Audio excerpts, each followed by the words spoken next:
What's up, everyone? Welcome back to Every Week We Follow. Gary, you in a singing mood?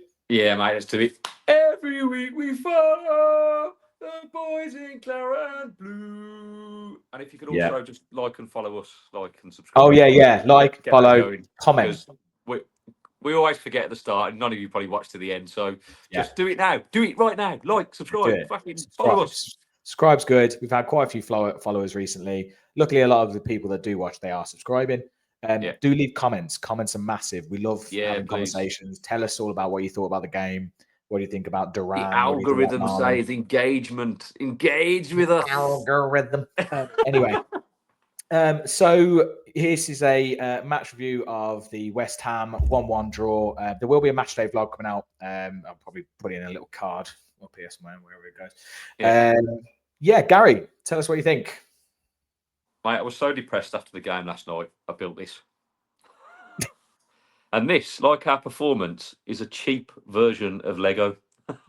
It's tiny, it's small, it's fiddly, right? It's got all the bits you need, right? But it doesn't quite work as well. How much that cost? How long did that take? Mate, this honestly, it took me 2 days to build this, but because it is, mate, it's tiny little bits. Look at it. I got it, but it was a birthday present from my mother-in-law. So thank you, Mama Roz. Right, I enjoyed building it, but it ain't no Lego. It's one of it's not even bloody Duplo. It's some Chinese version, I think. I don't know. But speaking of imitations, it was actually like so depressing when the West Ham fans were chanting Champions League. You're having a laugh. Yeah. So take us through the game. Obviously, it started well, right? Positives first, mate. Let's go. I expected a reaction after Monaco because of the Monaco game being so drab. We flew out the traps for once. We came out and we went at them. Like first 12 minutes, I thought, yes, come on. Amy's obviously fired them up. We looked brilliant. 1-2 touch stuff. The goal we scored was absolutely brilliant. Watched it back. It's literally ping, ping, ping, goal, right? And that's how we've got. That's how we've got to play. Watkins to see 100 goal involvements. He's still shit. No, I mean, no, he's still. No, I'm only joking. I do love him, but you can't not that stat. But he still needs to score more goals. And I was buzzing. I think I said to you, I looked at you and went, "Come on, this is what we're talking about. This is how we have to play." Easy. And then just by the time we hit the 20-minute mark, we just almost ran out of steam and allowed them to come back into the game slightly. And then what did happen there? Why did that happen? Well, I think unfortunately we are not good enough to play at that pace consistently yet. We're just not. So it's kind of you have that big blowout for 12, 15 minutes, and then we're like, okay, we're 1-0 up. And it's almost like we revert back to that possession-based football again, where we've got to slow it down. And actually, West Ham were there for the taking with that high. They wouldn't have coped with that. If we could have continued that for 45 minutes, we could have probably been 2 or 3-0 up. We were getting in behind, like we had goal chalked off offside. Did we? I think Ollie was offside. I actually watched the highlights, and that wasn't even shown, which I was like, oh, that's a bit weird. But he was offside, I think. So fair enough. But I feel like that's actually happened a fair bit to us this season, where we've had a goal chalked off. It just feels like all of a sudden we just had the stuffing knocked out of us or something. And we just just seem to never really get going. The ref didn't help. The ref was just like all over the place.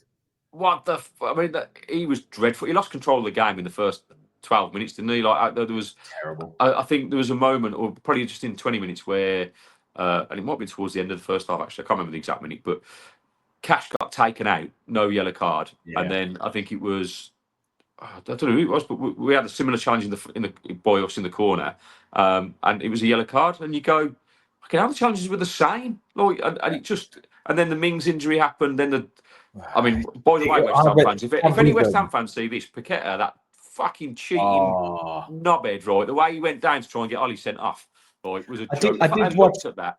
Did you see it in the highlights, by the way? No, I didn't. I haven't had a chance to watch the highlights yet this morning. I can understand why it was looked at. It wasn't enough, and he obviously shouldn't have gone down like he did. Yeah, I think it was Luca Dean basically. Like he was grabbing him, and Luca Dean just like went like that. He just went like that into his like chest, and then he went down. Well, he like kind of did that action, so you could see what I was looked at, but like nah. And The whole of that, the end of that first half, the last 15 minutes or so of that first half, Yeah. I was like, what is happening? Yeah. And I was going, can I watch some football? And then it's like the start of the second half was the same. Well, and it's like, what is going on? And it with the Mings injury, like it was second half in particular was a terrible game of football. Like it just didn't get going. It was because of the referee, because of injuries, whatever. It just stopped start, and we. But even with that, our second half performance was poor again. Like it wasn't.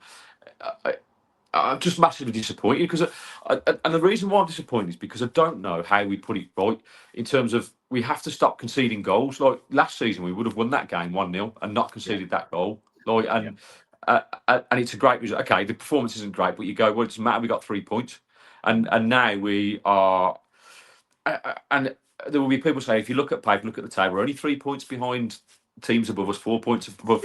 3 points. 3 points is a big gap now because it's like even if you win a game and gain those 3 points, goal difference is 4. So like we're not actually going to go above it. Like I think I said to you after the game, the good thing is that it's in our own hands. We've still got Chelsea to play. We've got Newcastle. We've got all these teams to play. But you've got to be in and around them, and at the moment we haven't got it in us to see out games. We can't do it. Like we're just not good enough. I think the league is a true reflection of where we're at. I think that's where that's about. It has to be said. We're just in that pack, aren't we? Yeah. Don't get me wrong. As a fan and in my heart, I want us to I really maybe naively thought we could push on this season and really challenge for top 4 again. We made some half decent signings, but what turned out to be squad players. But unfortunately, and we've said it time again, the players from last year that were performing, and I'm going to mainly single out Watkins and Bailey, just haven't been at the level that they were last year. So we haven't got the same numbers, which means we're not winning games. And defensively, for numerous reasons, injuries, consistency.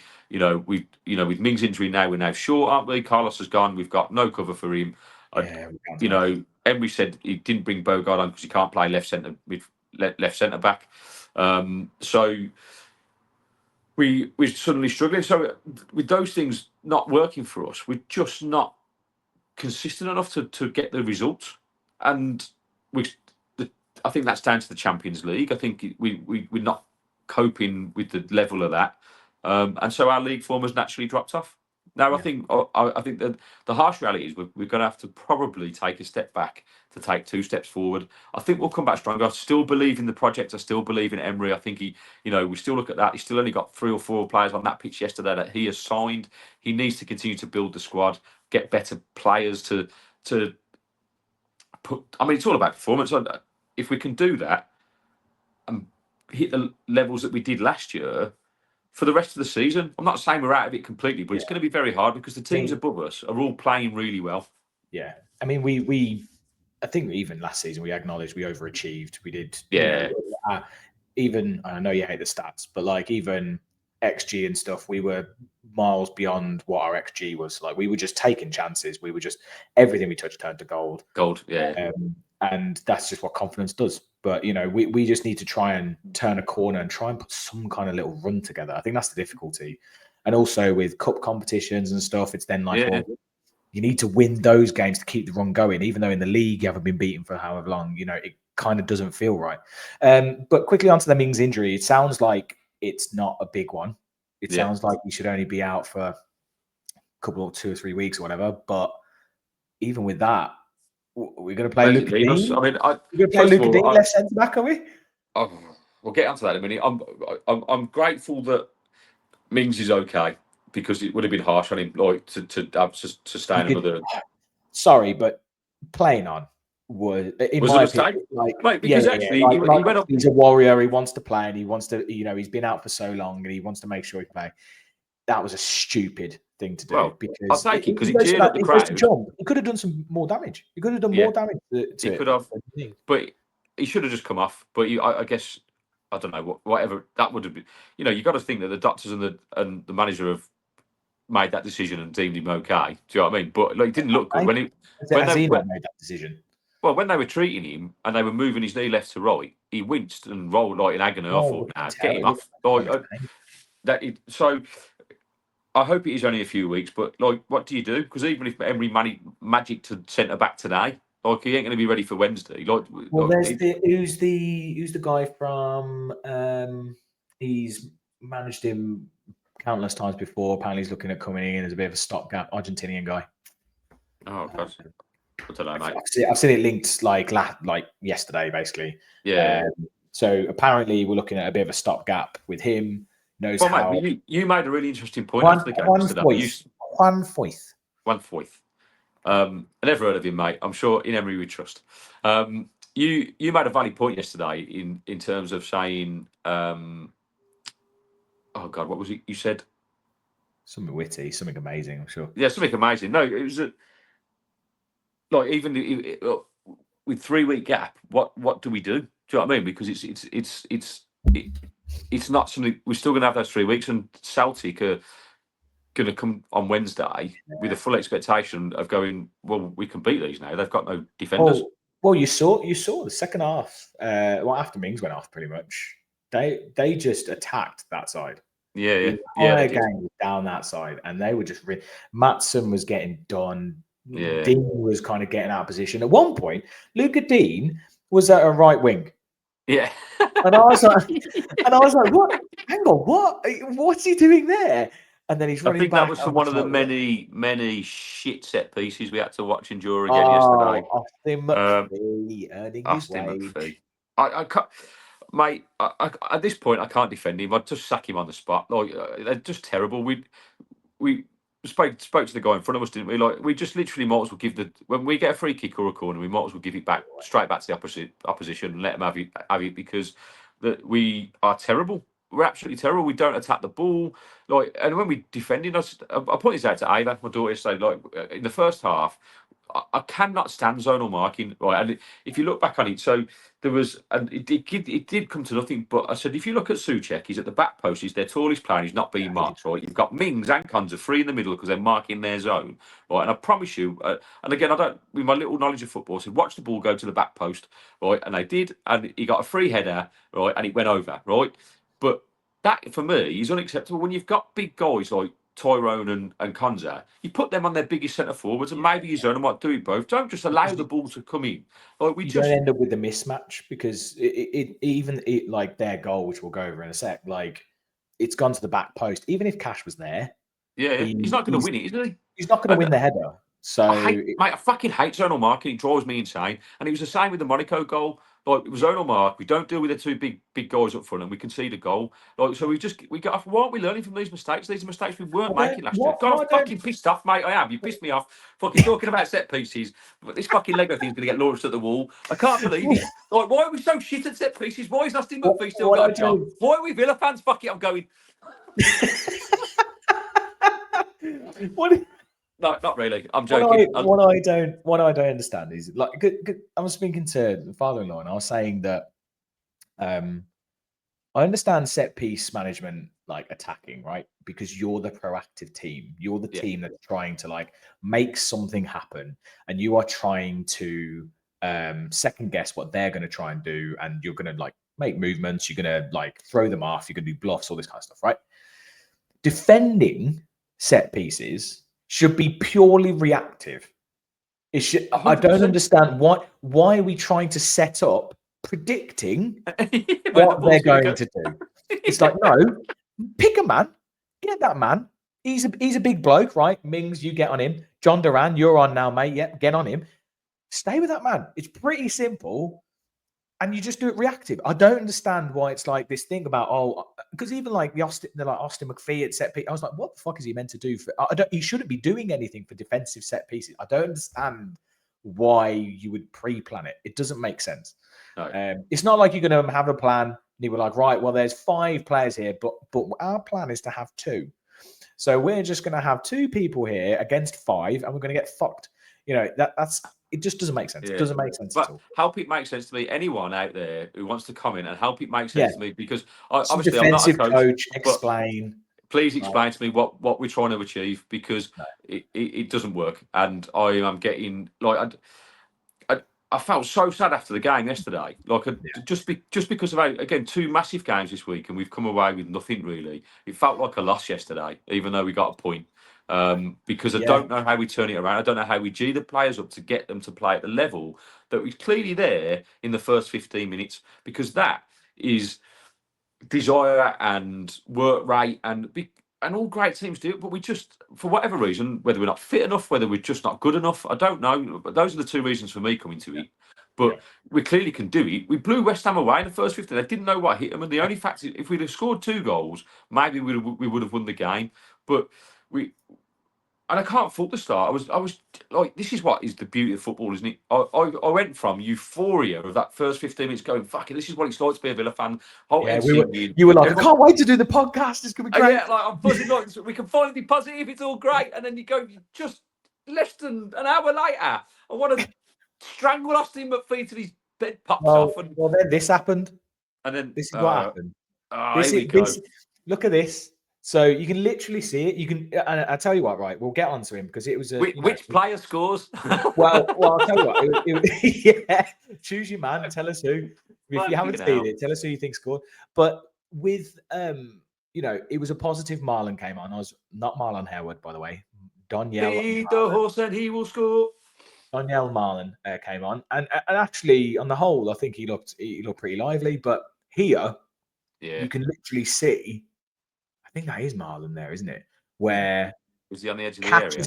Cash is literally pointing at him. Yeah, he's pointing at him, saying, "You need to get on him, mate. You need to get on him." And literally, all that happens is the ball goes in. Cash is marking 3 men here. Yeah, Cash is marking 3 players. What's that about again? But also before that, like, why is he? Oh, where's the pressure on the ball? Like, you've got 2 players there, right? I don't know. Obviously, it's Matson, and I don't know who the player is. Is that Tillemans or JJ? I think it might be JJ. That's JJ, but looks good. Yeah. You've. I mean, he can't produce the cross that he does. I mean, once it comes in, we're fucked because straight to it. I mean, it is as poor a defensive goal as you will ever see, mate. It's worse than Sunday League. Look, like the ball's just been played to him, by the way. Like, look at. Well, there's not a player anywhere near it. Even in this scenario, even if JJ closes him down, look how far Matson is away from him. Yeah, right? all he's got to do is do that. Out there. He's got a free crossing anyway, and he's still unmarked at the back post because fucking Marlon's away with the fairies. And what's interesting? Well, what's interesting if you watch the highlights actually as well. Obviously, by the way, other media providers are available, but like. If you watch just before this, it's the one where the ball went in exactly the same.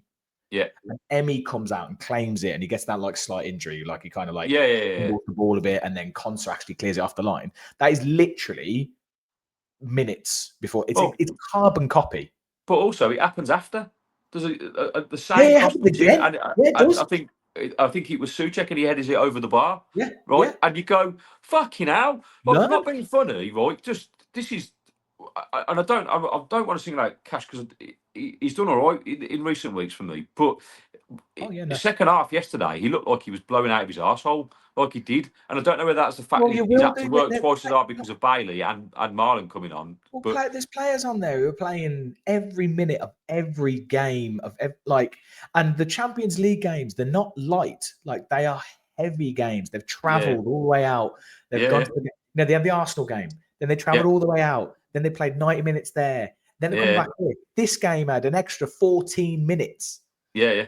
Well, that's down to the referee. 7 minutes added. It was shocking. He obviously just wanted to keep playing the referee. Stupid fucking knobhead. It was getting to half time. We were like, mate, just blow. It's going to be freaking riots here. Mate, I like it. Just red card.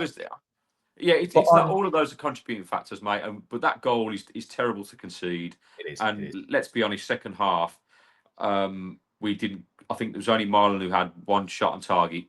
That was it. That was it for the second half. Yeah. We didn't do anything, and that's poor. There was the Duran slide tackle shot, wasn't there? Yeah, but it's not a shot, is it? I mean, to the half, he's chased down a ball that he's never going to get, and he gets to it, but it was never going to be a goal. It wasn't something we actually created. Do you know what I mean? It was just a half chance. It was. But I tell you, someone who was watching very intently was this guy. This is the highlight of my life at Villa Park, mate. Look at him. What? If this is you, right, sitting next to us, watching the Grand National from afar. Why have you got binoculars? You fucking prick! I was literally like, "What is going on? This is absolutely incredible." Yeah, this is the father-in-law here, Graham. He was he literally just leaned into me and went. He literally leaned into me. He was like, "Guys, watching Grand National next to me," and I literally turned. And I was like, "What is going on?" I couldn't actually see both knockers at first. I thought he had a telescope. Yeah. And I was like, you could have had a telescope. That would have been brilliant. Absolutely insane. Well, that was the highlight of the day for me. And I'm going to post it on TikTok. So check it out on TikTok because it was genuinely hilarious. That was. I was like, what is this dude doing? But on to so obviously Marlon Donny, as I'm going to call him. Donny came on. Marlon, yeah. Donny came on. Looked a bit lively. There was one bit, I don't know how he did that header. He was literally horizontal. The old silly salmon, like he went round the plane. Like I said, it was like if you got a fish and he slapped it, and he went like.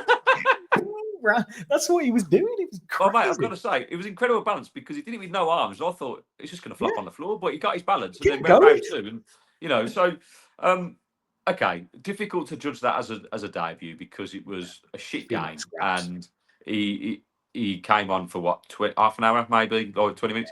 But what I will say, he offered more in that time, in that little cameo, than I've seen Bailey do in the last 6 months. Like he wanted to be direct. He tried, he got a shot away on target. Bailey was slightly better first half, maybe in the first 15 minutes, but after that, again, mate, what is he doing? Like, what's wrong? I don't know what's going on there. So, I mean, I feel for him, but if I was Marlon, I'd be looking at that going, that's my position to take. I can do better than that. Like, so he's interesting though because he again, I don't know whether he was told to do this because we were like pushing to try and win the game at this point. By the way, when they scored, I was like, you know what? We've got the players on the pitch now to actually win this game. Like we've got. It's not like he did go for it, didn't he? He made all attacking changes. Yeah. No, but I feel he'd done that before. He'd done it before the goal. So like it looked like we were looking for an outlet. We were looking to try and like get that second because I think we knew we were probably going to concede. And inevitably, but he played. He's very different to Bailey. He doesn't hug the touchline. So unless it was the case that he was told not to, because he went much closer to Duran. He was much kind of like he'd go almost like a second. in the box. So Cash was actually the one giving us the width. Trying to get it in. But it'll be interesting. Obviously, he won't play on Wednesday. No, because he's cup tied or not registered or whatever. But apparently there is a meme out there with, from the goal from the goal conceded with Cash going, "You're fucking shit" to Marlon, apparently. Like, so no, he's not done that, has he? I don't know. And it's just something I read on a couple of forums this morning when I was looking around. I thought, I know people are probably just fucking making up stories. He's only been there 5 minutes, but controversy is good and it gets clicks. Yeah. Like and subscribe. And then probably the last bit is Duran. Duran comes on, did that slide tackle thing. Obviously, he was feeding on scraps. He is frustrating though sometimes. Like he goes to make a run, the ball isn't played to him properly, and he just stops and moans. Stops and just goes like this. And I'm like, keep fucking running, you. Yes, he did that when he first came onto the scene, mate. There was a couple of games this year in the cup, in the Carabao Cup, when he played against Wickham, where he got tackled and he just gave up, and he was looking for a foul. Now, obviously, we haven't seen that in recent weeks, and he has, done some wonderful stuff. But obviously, the talk about transfer is that's the question. Riot. I was going to say, do you think it was affected? I think there's a little bit of it because I think he's probably thinking cha-ching, whatever's coming his way. I mean, I don't condone this guy in any way, shape or form. In fact, he irritates the crap out of me. But Jamie Carragher on Sky Sports, there are other media outlets. Please watch them because, the robbing bastards that Sky are. Basically said that the dilemma, usually when you've got two strikers in the situation that we've got Ollie and Duran, you would probably look at selling the older one and keeping the younger up-and-coming talent. However, in this kind of scenario, like he feels that Duran is distracted and he's like trying to call the shots. So you would probably, you could cash in and get 60, 70 million quid for him and try and get 3 or 4 years out of Watkins and building a team around him. And we all know that Watkins has thrived when he's been the main man. And I think that because he said, Carragher said basically they can't play together. I don't think that's been tested enough, but there you go. I think that's definitely, yeah, I think that's definitely one take you could take. I think with the thing is, I feel is that it's inevitable. Like, I think there's a sense of inevitability about it that he's going to go, whether that's this window, whether that's the summer. I can't personally, and unless, like I said, unless he has an absolutely cataclysmic second half of the season, I think he's gone. I think he goes in the summer. I think he has to. Well, last couple of performances against Monaco when he came on, and yesterday he's not done anything to put himself in the shop window. That's for sure. So I would 85 million or 70 million plus the player, please. Yeah, I would be amazed if he goes in January. We haven't because you're not going to replace him, so it's not going to happen in the next week or so. I mean, it's the 3rd of Feb. The transfer deadline actually finishes, isn't it? Yeah. So unless there is a player that we've been looking at who is offered to us as part of a deal. Yeah, maybe. But even then, I think it's unlikely. I think Emery will dig his heels in and go, fine. You still give us the, like you say, try and get out of him. Right, put yourself in the shop window, get us the deal because you signed a long-term deal, so we can get the money from him and do that and do it that way. And hopefully he can, like you say, find his form again because we need it, mate. Like we need something from somewhere. I don't know how we do it. I don't know who they've got to sleep with to get the tempo up like they did in the first 15 minutes. But please, boys, get out there and just chill out. Like get that energy level because I promise you, if you play like that with that intensity, two things will happen. One, you'll win more football matches, and two, at home, the crowd will get with you and back you 100% because the atmosphere on Wednesday is going to be mental. Well, the atmosphere at the start of the game yesterday was good, mate, but then it just dwindled to nothing because we allowed them back in the game. And we've said this, like Villa Park, I love it. It's my favourite place in the world to be, but it is like a morgue at times. We just go so silent. I don't know if that's because we've got more corporate people in and around the stadium, but we're just not there. We don't help the team when they need it. We should be bigger. The biggest noise we made after 20 minutes was when Tyrone came back on, and it felt like so. It's there. We just need to get it. The players can do it. Like it's a rock and hard play situation, isn't it? Because we need the players to perform for the crowd to do it. Ideally, you want the crowd doing it regardless. That's what should happen, right? Exactly. We don't do that. So, but in this day and age, with our Mickey Mouse supporters, we have got some of them, I'm afraid. I'm sorry, Villa fans, you are just, I don't know what planet you're on, some of you, right? Yeah. But we need to be able to kind of, okay, if we're saying when they perform, let's do it. That first 20 minutes, once they get us up, we need to stay up. It needs to be constant, and it makes a big difference. I just don't know what we need to do to get to that point, though, mate. I'm open to suggestions. Yes, okay, we could make maybe another signing in this transfer and get another centre back in. Right, it's still got a kind of gel. What's the solution to that problem at left centre back? Because it's not Luca Dean. Right? It's not going to be something that's going to happen gradually. I think it needs a catalyst. It needs a result. So, for instance, if we play against Celtic and we do get through that like kind of automatic promotion thing, and then we play against Wolves and we get a result, all of a sudden, and that's what we felt like today, yesterday with West Ham. Yeah. We were sitting there going, right, we were at the start of the game well, and we're like, right, yes, fucking hell, come on, right, that's going to be brilliant. It just didn't happen. So, but I'm like, we're going to win everything. We're going to win the Champions League, and we're going to finish the top four. It's all coming, like, and that's after 20 minutes, mate. The one thing I will say about Duran yesterday is that, and I think I said to you after the game, I said I would have liked to have seen just Duran come on, like, and just do come on about 5 minutes earlier, bring him on with Rodgers, with the team that we had, which we know are a more balanced side. Yeah, because like Rodgers and Duran, for instance, they link up really well. But we made obviously the Marlon change at the same time, and then we brought on Buendia, and it all just kind of went disjointed. And at that point, I agree with that, mate. I think I'm not going to say it reeked to desperation, but I think Emery knew how important the result was, and it's kind of, I guess it's like, okay, we've just got to throw caution to the wind and try and do it. But you're right, I agree with that. I think it's almost un-Emery characteristic to do something like that because he's usually so cool, calm, and collective. And you would have thought, like you say, just 5 minutes, 10 minutes of Duran playing as in Watkins' position with the players around him to see if he could have changed anything, and then make the change. I agree with that.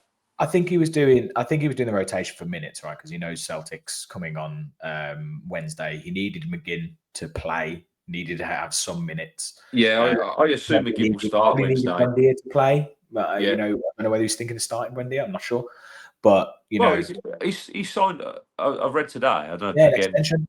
It's a year extension. Yeah. So okay. I think that was announced yesterday. Yeah. But he. Yeah, and again, it is this rotation thing, and he didn't do it last season. I don't know whether it was because we didn't have the players or whether it was because it was just the Conference League, so the games weren't intense. But he's done a lot of this rotation, and it feels like the last time, the only time we haven't done that was when we ground out a 1-0 win the other week, and he didn't change. And I was like, well, that's probably why. And he's changed it, and then we've lost the game. Well, not lost the game. It felt like we lost the game, but we drew the game. It felt like a loss to me, and like even when they had that offside goal disallowed, you just think that just sums it up. Danny Ings as well. Yeah. I was right behind. So I was right behind that, so I knew it was going wide. But I'm still there going, is this just going to like spin in or swerve or anything? Yeah. But anyway, yes. So obviously, tough game to take. Overall, mate, I'm disappointed because that's two performances really where we've just been so far off the boil. I don't know how you know, with only in both games 20 minutes of good play, and again, I think I've got PTSD, mate, because it goes back to the 2015-16 season where that's exactly what we did. We'd have little spells in games where we'd play okay for 20 minutes, but then be shit for the rest of it and lose games. And I'm not saying we're anywhere near that level, but I'm just like it's almost like there's territory right now. There's like an old habit there where we just seem to revert back to slow tempo, playing through around the back, not really impacting games again. And that's what happened again in the second half yesterday. We didn't really cause them any problems. And if anything, West Ham looked like the team that were going to go on and win it. So I agree. And, you know, Potter did a job. Kids love Potter. Yeah, you know, it's a great point for West Ham. But, you know, to finish, like, mate, it could be worse. We could be Spurs fans. Amazing. I think the only reason Ange is there, by the way, is just because they've got the semi-final of the Carabao Cup, haven't they? So I think if they lose that, mate, it'll be gone because I was listening to Talk Sport at the car this morning. And I think they're just seeing if he can win something. But the Tottenham fans aren't blaming them. They're all after that. No. Because he's not making any signings. They've got injuries galore. I get it. But at the same time, I'm kind of sitting there going, well, you do have a manager that basically runs your players into the ground. And then when they come back from injury, literally a day later, plays them and they get injured again. And then it's like Bielsa. It's like, you know, just learn. You can't. Highway or the highway, sweetheart. Yeah, exactly. Well, so anyway. Things could be a lot worse. So I'm counting my lucky blessings, mate. Let's finish on a positive note that Villa are at least a well-run club. We're trying to do things the right way. It's just that we're not quite. It's still there. The carrot's still there. The carrot's still there. I think still there. Like you said, we have to kind of learn to accept that we overachieved last year. And actually, we're still on the trajectory. We could easily finish in the top 6, maybe top 5. Right, that's we could easily finish 9th. Yeah, we could finish 9th. We have no divine right. Like I was saying to the father-in-law, I was like, in what world have us as Villa fans suddenly decided we have a divine right to be in Europe each season? We've literally gone from edge of relegation, liquidation 5-6 years ago. Now we are like sitting there going, Champions League, it's a disgrace that we're not getting for. Like, sorry, but just chill out. Like, you know, we're in the mix. Build some Lego. We're in the mix. There's a lot of games to go. You can still turn it around, and a lot can happen. And there's also the teams above us. They won't keep it. They won't keep it. They will have dips. They will have dips. All of them will, but 2 of those teams will maintain and go on. So maybe Chelsea. It could be. I mean, Bournemouth could be the surprise key for me, mate. Bournemouth have gone on the radar and they look good. They do. They were good against us. A lot of games as well to fall out of it. So you know, they obviously got battered by Bournemouth, but Bournemouth are looking very good. So yeah. So that probably does us for this episode. As always, guys, drop us comments, subs, likes, all that kind of stuff below. Engage with us, people. We want to talk to all things Villa. Yeah. And if you just want to talk about anything else, mate, I'm always here. Like, there goes for everyone. Like, it doesn't have to be quite solely about football. What are you watching on Netflix? You know, what'd you make last night for dinner? How's it going? Anyway, as always, guys, thanks for watching. Gary, sign us off. Every week we follow the boys in claret and blue.